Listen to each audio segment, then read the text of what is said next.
Vanakkam and welcome to my channel.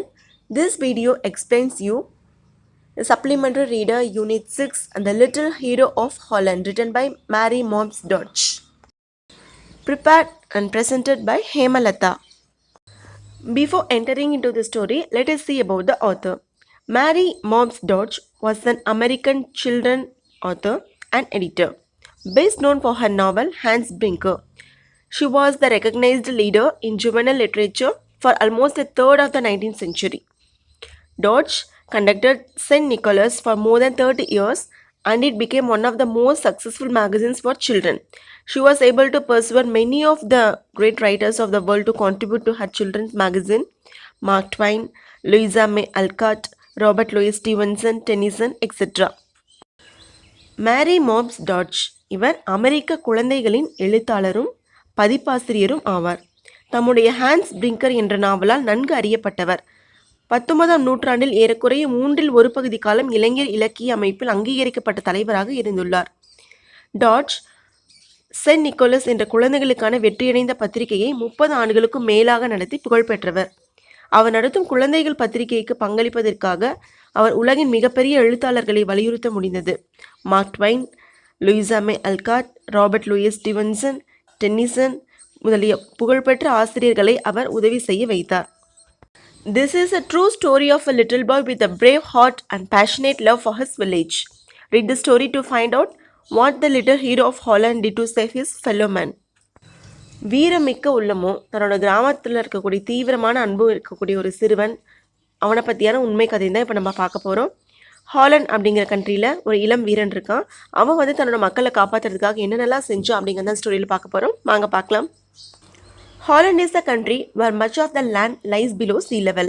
Only great walls called dikes keep the North Sea from rushing in and flooding the land. For centuries, the people of Holland have worked to keep the walls strong so that the country will be safe and dry. Even the little children know the dikes must be washed every moment, and that a hole no longer than your finger can be a very dangerous thing. Holland அப்படிங்கிற அந்த நாடு country கடல் மட்டத்திற்கு கீழ்னா அதிகமான நிலப்பகுதியை கொண்டுள்ள ஒரு நாடு. North C அப்படின்னா வடகடல். அந்த வடகடல் வந்து அவங்களோட லேண்ட் நிலப்பகுதிக்குள்ளே பாஞ்சு வரதையும் வெள்ளம் வரதையும் ஏற்படாமல் தடுக்கிறது வந்து அங்கே இருக்கக்கூடிய டைக்ஸ்னு சொல்லப்படுற பெருஞ்சுவர், கிரேட் வால்ஸ் அப்படின்னா பெருஞ்சுவர். அந்த டைக்ஸ் தான் வந்து அவங்களோட கண்ட்ரிக்குள்ளே அந்த நார்த் சி என்டர் ஆகாமல் சேஃபாக பார்த்துட்டு இருக்கிறது அந்த டைக்ஸ் தான். அந்த சுவர் தான், பெரிய சுவர் தான். செஞ்சுரிஸ்னால் நூற்றாண்டுகள், பல நூற்றாண்டுகளாக அந்த ஹாலண்ட் நாட்டு மக்கள் வந்து இந்த வால்ஸ் சுவர்களை வந்து ரொம்ப ஸ்ட்ராங்காக வலிமை மிக்கதாக மாற்றி அந்த நாட்டோட பாதுகாப்பாகவும் சேஃப்டிக்காகவும் அந்த வாட்டர்லாம் இருக்கு இல்லையா, அதை வந்து உள்ளே என்டர் ஆகாமல் இருக்கிறதுக்கும் ரொம்ப சேஃபாக அதை வந்து பார்த்துட்ருக்காங்க அந்த டைக்ஸை. அந்த கண்ட்ரியில் இருக்கக்கூடிய ஸ்மால் சில்ட்ரன், ஒரு சிறு குழந்தைங்களுக்கு கூட கண்டிப்பாக தெரியும் அந்த டைக்ஸ் எவ்வளோ முக்கியம், அதை எவ்ரி மொமெண்ட்டை நம்ம வாட்ச் பண்ணிகிட்டு இருக்கணும் அப்படிங்கிறது. ஸோ நம்ம ஃபிங்கர் இருக்கு இல்லையா, நம்மளோட விரலை விட ஒரு சிறிய ஹோல், சிறிய துவாரம் இருந்தால் கூட அந்த டைக்ஸில் அந்த கண்ட்ரிக்கு ரொம்ப பெரிய ஆபத்து இருக்குது. Many years ago, there lived in Holland a boy named Peter. Peter's father was one of the men who tended the gates in the dikes called sluices. He opened and closed the sluices so that ships could pass out of Holland's canals into the Great Sea. பல வருஷத்துக்கு முன்னாடி ஹாலண்டில் Peter அப்படிங்கிற சிறுவன் வந்து இருந்திருக்கான். மதகு அப்படின்னு சொல்லப்படுற அந்த கதவுகளை பராமரிக்கிற நபர்களில் ஒருவராக பீட்டரோட அப்பா வந்து வேலை செஞ்சிட்ருக்காரு. கப்பல்கள் வந்து ஹாலண்ட் நாட்டோட கால்வாய் வழியாக பெரிய கடலுக்கு போகிறப்போ அந்த மதகுகளை திறக்கிற மூடுற வேலையை தான் அவங்க அப்பா வந்து செஞ்சிட்ருக்காரு. One afternoon in the early fall, when Peter was 8 years old, his mother called him from his play.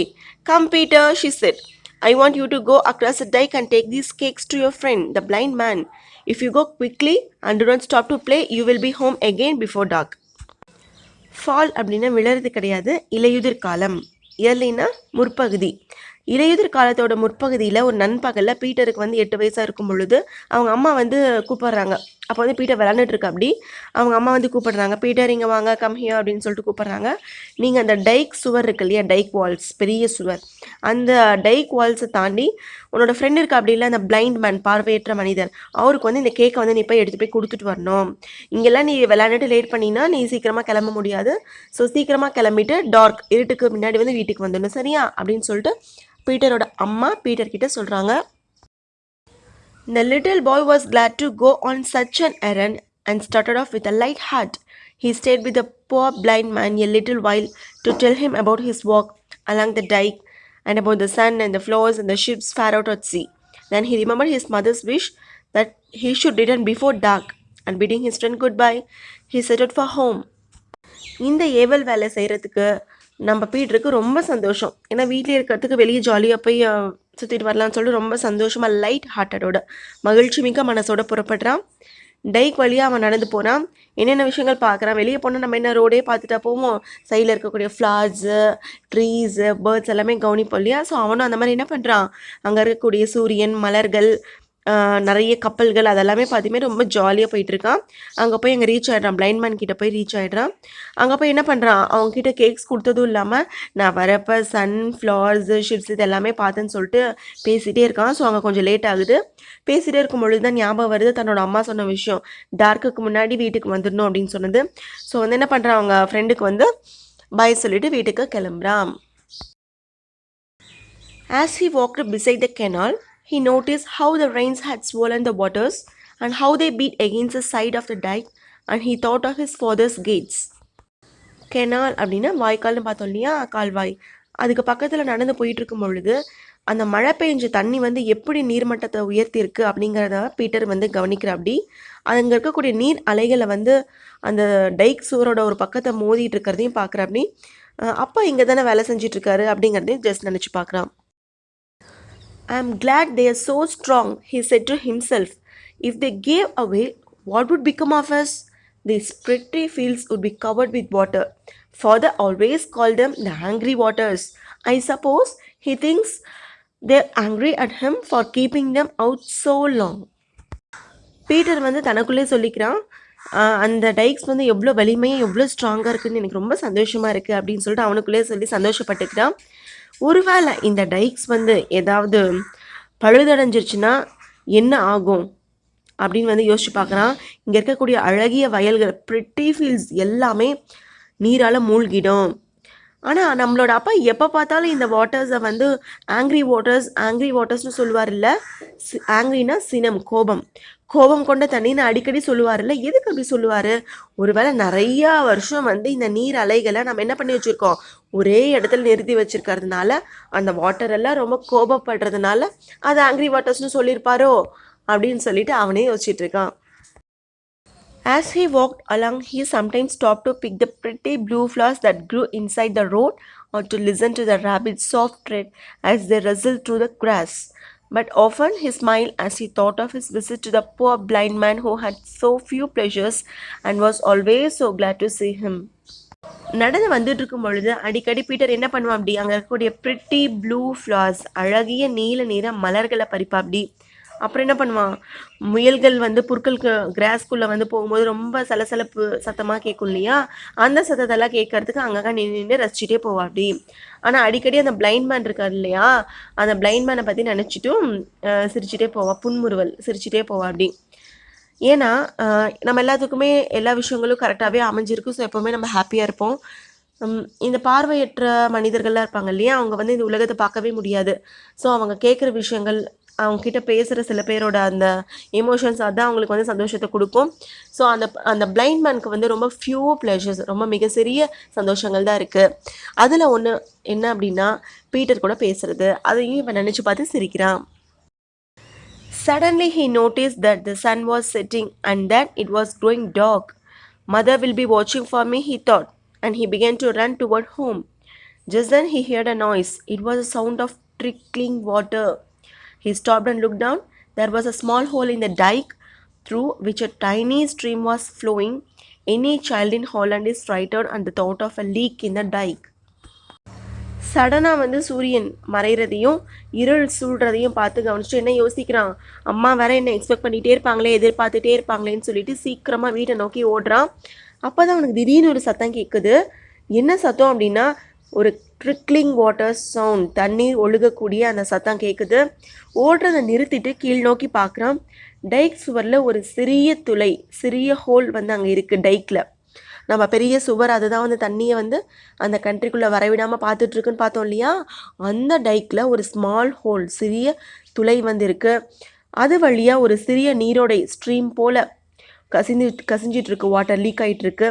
Haaland நாட்டில் இருக்கக்கூடிய எந்த ஒரு சின்ன குழந்தைக்கு கூட தெரியும், டைக் சுவரில் ஒரு சிறிய துளை ஓட்டை இருந்தால் கூட கண்டிப்பாக அது அந்த நாட்டுக்கே ஆபத்துங்கிற விஷயம் அங்கே அந்த கண்ட்ரியில் இருக்கக்கூடிய ஸ்மால் சில்ட்ரன் கூட தெரியும். Peter understood the danger at once. If the water ran through a little hole, it would make a larger one, and the whole country would be flooded. In a moment, he saw what he must do. Throwing away his floors, he climbed down the side of the dike and thrust his finger into the tiny hole. Peter வந்து அங்கே கூடிய danger வந்து புரிஞ்சுக்கிட்டான். அந்த little whole வழியாக water என்னதான் league ஆனாலும் கண்டிப்பாக கொஞ்ச நேரத்தில் அந்த லிட்டில் ஹோல் லார்ஜர் ஹோலாக மாறும். அப்போ அந்த ஹோல் கண்ட்ரியே கண்டிப்பாக ஃப்ளட்டட் வெள்ளப்பெருக்காக மாறிடும். ஸோ இந்த மொமெண்ட் இந்த செகண்டில் வந்துட்டு என்ன செய்யணும் அப்படிங்கிறத அவன் வந்து யோசிக்கிறான். அவன் கையில் இருக்கக்கூடிய இந்த ப்ரிட்டி ப்ளூ ஃப்ளார்ஸ் எல்லாம் தூக்கி வீசிட்டு சீக்கிரமாக என்ன பண்ணுறான், அந்த சுவரோட பக்கவாட்டில் கீழே இறங்கி அந்த ஸ்மால் ஹோலை தன்னோட ஃபிங்கர்ஸ் யூஸ் பண்ணி திணிச்சு அடைக்கிறான்.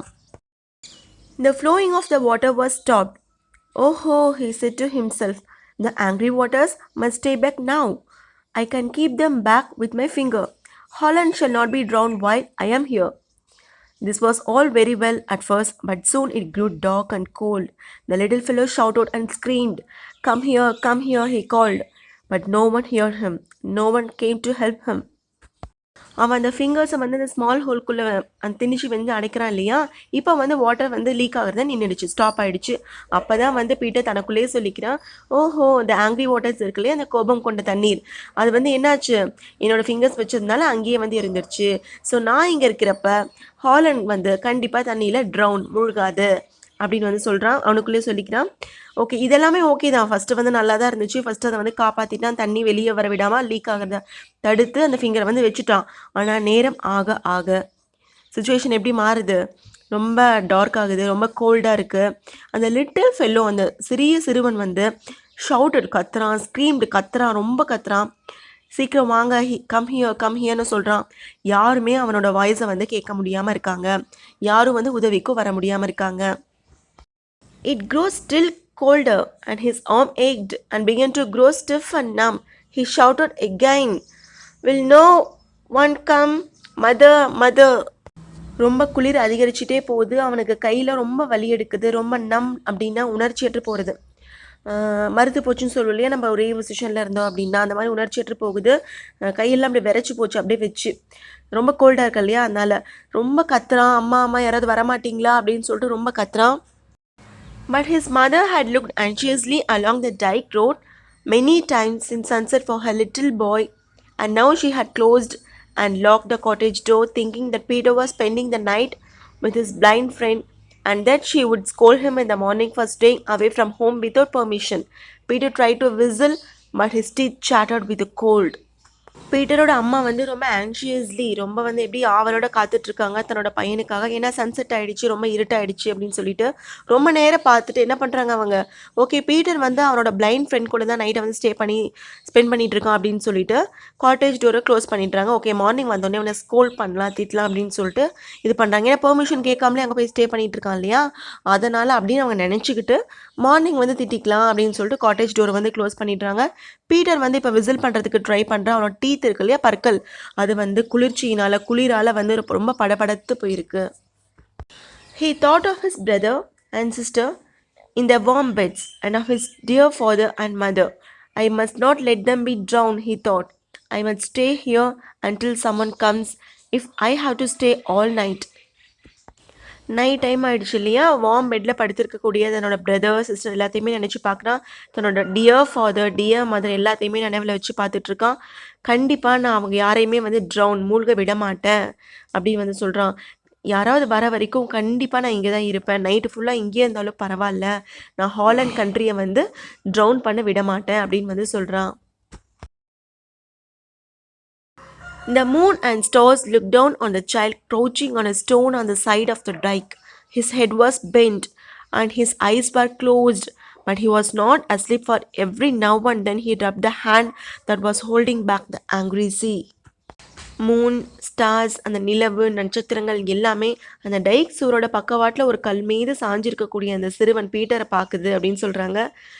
அவனோட தலை வந்து சாஞ்சிருக்கு, கண்கள் மூடி இருக்கு. ஆனால் ஒரு நானோ செகண்ட் கூட அவன் வந்து என்ன பண்ணல, தூங்கவே கிடையாது. அடிக்கடி அந்த ஆங்க்ரி வாட்டர்ஸை தேக்கி வச்சிருக்கக்கூடிய தன்னோட ஃபிங்கர் இருக்கு இல்லையா, தன்னோட அந்த ஹேண்ட்ஸ் வந்து வலிக்குதுன்னு சொல்லிட்டு ரொம்ப கோபமும் படுறான். I will stand it somehow, he thought. So he stayed there all night keeping the sea out. நான் எப்படியாவது இந்த ப்ராப்ளத்தை வந்து ஓவர் கம் பண்ணி வருவேன் அப்படின்னு நினைக்கிறான். ஸோ நைட் ஃபுல்லாக நான் இங்கேயே உட்காந்து அந்த சிங்கிள் ட்ராப் ஆஃப் வாட்டர் கூட வெளியே வராமல் நான் அந்த ஃபிங்கர்ஸ் வச்சு நான் அடிச்சுட்டு இங்கே தான் இருப்பேன் அப்படின்னு சொல்கிறான். Early the next morning, a man going to work thought he heard a groan as he walked along the top of the dike. Looking over the edge, he saw a child clinging to the side of the great wall. Next day வந்துட்டு அதிகாலையில் early மார்னிங்கில் வேலைக்கு போகிற ஒருத்தர், அந்த பக்கமாக போகிற ஒருத்தர் வந்து என்ன பார்க்குறாரு, அந்த டைக் சுவரோட விளிம்புலேருந்து பார்க்கும் பொழுது ஒரு சிறிய சிறுவன் வந்து சுவரோட பக்கவாட்டை அப்படியே பிடிச்சிட்டே இருக்கிறத வந்து பார்க்குறாப்படி. ஏன் இப்படி முனகிட்டே இருக்கான் அப்படின்னு பார்க்குறாப்படி. What is the matter? He called. Are you hurt? I'm keeping the water back, Peter yelled. Tell them to come quickly. The alarm was spread. People came running with shovels and the hole was soon mended. என்ன விஷயம் அப்படின்னு சொல்லிட்டு அந்த person கேட்குறான். இல்லை ஏதாவது அடிபட்டுருச்சா அதனால தான் அங்கே இருக்கியான்னு சொல்லிட்டு கேட்குறான். இல்லை I'm keeping the water bag, நான் வந்து இங்கே தண்ணியை வந்து என்ன பண்ணிகிட்ருக்கேன், தேக்கி வச்சிட்ருக்கேன் அப்படின்னு சொல்லிட்டு கத்துறான். எல்டு அப்படின்னா கத்துதல். சீக்கிரமாக அவங்கள எல்லாத்தையும் வர சொல்லுங்கள். Tell them to come quickly, எல்லாத்தையுமே இங்கே வர சொல்லுங்கள். இந்த விஷயம் வந்து ரொம்ப எல்லாத்துக்கும் ஸ்ப்ரெட் ஆகுது. அங்கே இருக்கக்கூடிய மக்கள் எல்லாருமே ஷொவல்ஸ் அப்படின்னா மண்வெட்டிகளோடு வராங்க. சீக்கிரமாகவே அந்த ஹோலை வந்து மெண்டட் சரி செய்கிறாங்க. They carried Peter home to his parents, and before long the whole town knew how he had saved their lives at night. To this day, they have never forgotten the brave little hero of Holland. அங்கே இருக்கக்கூடிய மக்கள் எல்லாருமே பீட்டரை வந்து அவனோட வீட்டுக்கு சுமந்துட்டு போய் அவங்க பேரண்ட்ஸ்கிட்ட ஒப்படைக்கிறாங்க. கொஞ்சம் நேரத்திலேயே அன்னைக்கு நைட்டு ஃபுல்லாக பீட்டர் வந்து எப்படியெல்லாம் அந்த நகர மக்களோட உயிர்களை காப்பாற்றிருக்கான் அப்படிங்கிறத அங்கே இருக்கக்கூடிய மக்கள் வந்து புரிஞ்சுக்கிட்டாங்க, தெரிஞ்சுக்கிட்டாங்க. இன்றைக்கு வரைக்கும் அந்த ஹாலண்ட் நாட்டுடைய அந்த துணிச்சலான அந்த இளம் வீரன் பீட்டரை யாராலுமே அவங்க மறக்க முடியாது. Thanks for watching this video. Keep watching this channel for more educational videos. Thank you.